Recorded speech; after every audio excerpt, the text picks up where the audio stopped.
अकाउंटवर आहे, सगळ्या गोष्टी नगरपालिकेच्या अकाउंटवर आहे. सगळ्या गोष्टी असताना तुम्ही म्हणाले हिशेब द्या. अरे तुम्ही हिशेब द्यायला, तुम्ही 35 वर्ष कोणाला हिशेब दिला का? तुम्ही आता हे गोष्टीचा हिशेब द्या ना तुम्ही. मी हिशेब मागतो तुम्हाला 243 कोटीचा 35 वर्षाचा हिशेब द्या. मी तो अर्थसंकल्पची कापी सगळ्याला दिली. मी तो प्रत्येक माणसाला हिशेब द्यायला तयार आहे. प्रत्येक वर्ष जे आमचा अर्थसंकल्प असेल आम्ही त्याची कापी करू आणि 10,000 काप्या पाथरीच्या जनताच्या घराघरात पाठवू. हे आम्हाला पैसे आले, हे आम्ही इथं खर्च केले. 10,000 काप्या. मी शिवसेनाचा जबाबदार आमदार आहे. एकनाथ शिंदे साहेबांचा अत्यंत जवळ आहे. मी जबाबदारीनं बोलतो.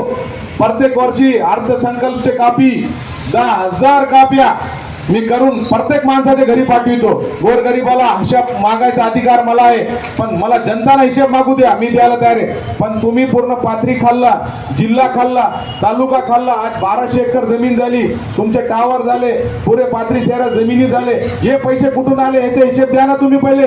गोरगरिबाचं तुम्ही आज तुम्ही म्हणते पाणी खराब याला. तुम्ही इंद्रानगरचा किती दिवस पाणी तोडलं होतं?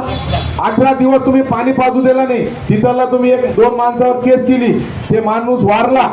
काय नाव होतं त्याचं? वारिक समाजाचा माणूस होता, ते वारला. कोणाचे धक्का मारला? BS दादा वारले. कोणामुळे वाढले? तुमच्यामुळे वाढले. चिठ्ठी लिहिली त्यांनी. तर तुम्ही गोरगरिबाचे अंत करणारा बदवा घेतलेली आहे. आज तुमच्यावर जे वेळ आली